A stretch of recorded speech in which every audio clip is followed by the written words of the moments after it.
हरे कृष्णा, राधे राधे। आप सबका स्वागत है हमारे कीशु गंगवार के चैनल में। आप सब अंत तक बने रहिए हमारी वीडियो में। एक ब्राह्मण थे जो तीर्थ यात्रा करना चाहते थे। उनके लड़के थे पर उनकी ज्यादा आज्ञा पालन नहीं करते थे। सोचा कि बूढ़ा तीर्थ यात्रा कैसे कर पाऊंगा। तो एक गरीब ब्राह्मण का लड़का था, उससे कहा कि भैया तू इधर उधर नौकरी के लिए भटकता है, तू मुझे तीर्थ यात्रा करवा दे तो मैं तेरे खाने पीने की व्यवस्था और तेरे अर्थ भी दे दूंगा।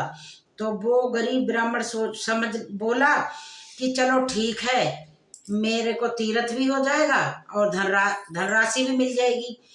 तो जहां जहां जाना चाहते थे जवान ब्राह्मण बूढ़े ब्राह्मण को हर तीर्थ दर्शन कराते हुए जब ब्रज धाम आए तो उसको बहुत बुखार आ गया बूढ़े को। उसने बहुत सेवा करी जैसे माता अपने बच्चों की सेवा करती है।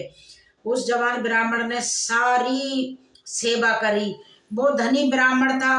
तो गोपाल जी के दर्शन करने जब गए थे तो उसने कहा था, बेटा तुमने बहुत सेवा करी है, तुमको मैं क्या दे सकता हूँ, मगर मेरे एक बेटी है, मैं उस बहुत सुंदर है बेटी और बहुत धन संपत्ति दूंगा और तुम्हारी शादी अपनी बेटी से कराऊंगा।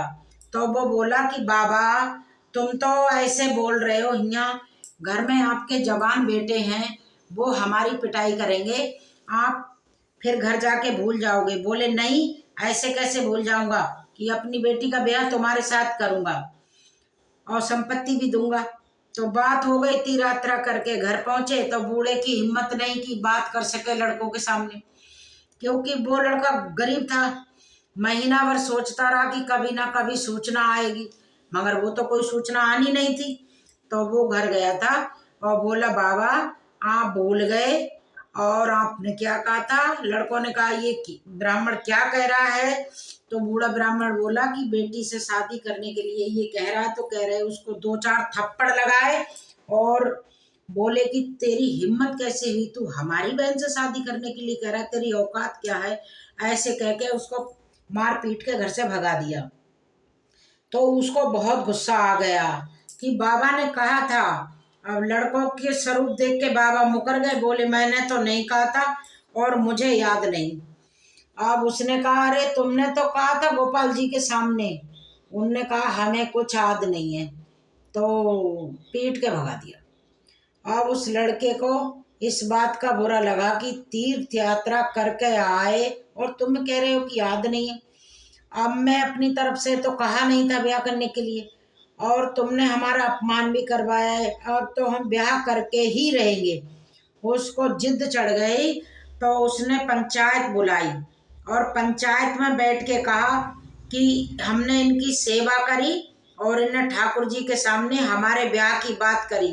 तो उनने कहा कि कोई और गवाही दो। तो उनने कही, गवाही में तो हम और बुड्ढा थे और तीसरे गोपाल जी थे। तो तुम जो कह रहे हो कि मैंने नहीं कहा, वो कह रहे मैंने नहीं कहा, तुम कह रहे हो कहा। तो तीसरे में तो ठाकुर जी। तो उन्होंने कहा, ये अगर गवाही दे दें ठाकुर जी तो हम गवाही हम शादी जबरदस्ती करवा देंगे। तो ये पंचायत में बात हो गई थी। तो फिर बुड्ढे से कहा कि बुड्ढा बोला ठीक है कि गोपाल जी आएंगे और कह देंगे तो हम शादी कर देंगे, तो हम शादी लड़की की कर देंगे। फिर लड़के भी राजी हो गए। उनको सबको पता था कि कोई ठाकुर जी मूर्ति है तो वो कैसे चल के आएंगे। उसने मूर्ति नहीं माना था, उसने साक्षात ठाकुर जी माना था। वृंदावन आया और ठाकुर जी का शयन हो चुका था। तो बैठा रहा थोड़ी देर, बहुत परेशान था। बोला कल तक हम रुके, अब दरवाजा बंद था, खटखटाया क्योंकि उसके लिए मूर्ति नहीं थे। उसने कहा कि सुनो गोपाल जी, हम तुमसे ये पूछने आए हैं, जो वृद्ध ब्राह्मण थे उनने कहा था कि नहीं कहा था अपनी लड़की के ब्याह के लिए। दो चार बार आवाज लगाई तो कोई उत्तर ही नहीं आया। तो बहुत जोर से बोला, देखो गोपाल जी, हम तुमको चैन से सोने नहीं देंगे। हम पैदल चल के आए और भूखे हैं और ब्याह की समस्या है, छोटी मोटी बात होती तो हम छोड़ देते। ठाकुर जी ने अंदर से कहा, मूर्ति कोई चलती है तो बोले जब मूर्ति बोलती है तो चलेगी क्यों नहीं। ठाकुर जी तो फंस गए। ठाकुर जी ने अंदर से कहा कोई मूर्ति जहाँ उड़ीसा जाके साक्षी थोड़ी देगी, मूर्ति थोड़ी चलती है। बोले महाराज जब मूर्ति बोलती है तो चलेगी क्यों नहीं। अब ठाकुर जी चुप हो गए। ठाकुर जी बाहर निकल के आए और सब सेवक लोग सुला के गए थे। समझो कितना भाव में दम है। उसने देखा बहुत सुंदर गोपाल जी हैं और ठुमक ठुमक के आए, नौ किशोर अवस्था थी। बोले देखो हम चलने के लिए तुम्हारे भाव के लिए राजी तो हैं, मगर भोग की व्यवस्था कर लेना। वृंदावन के ठाकुर हैं, हमको चक माल चाहिए, चबेना में तो हम रुकने वाले नहीं हैं। बोले देखो कुछ रुपया तो है, अब शादी का चक्कर है, तुम्हारी व्यवस्था हम बनाएंगे। तो बोले कैसे चलोगे। तो बोले हम चलेंगे तो पैदल, आगे आगे तुम चलो, पीछे पीछे हम चलेंगे। थोड़ी थोड़ी देर में कुछ भोग लिए रहना और हमको लगाते रहना। अब हम चले और तुम आ रहे हो कि नहीं आ रहे हो हमें कैसे पता चलेगा। बोले नुपुलों की धुनी सुनाई देगी, अगर पीछे मुड़ के देख लिया तो जहाँ मुड़ोगे वहीं बैठ जाएंगे, आगे चलेंगे नहीं। बात तय हो गई। चल दिए ठाकुर जी। अब बीच बीच में भोग लगाता हुआ जब अपने गांव के नजदीक पहुंचा तो सोचा कि नुपुरे बज रहे हैं, आ भी रहे हैं ठाकुर जी। वो मुड़ के देखने लगा कि आ रहे हैं ठाकुर जी, खाली नुपुर बज रहे हैं। वो लोग खड़े हो गए ठाकुर जी। तो वो मुड़ के देखने लगा, वो खड़े हो गए ठाकुर जी।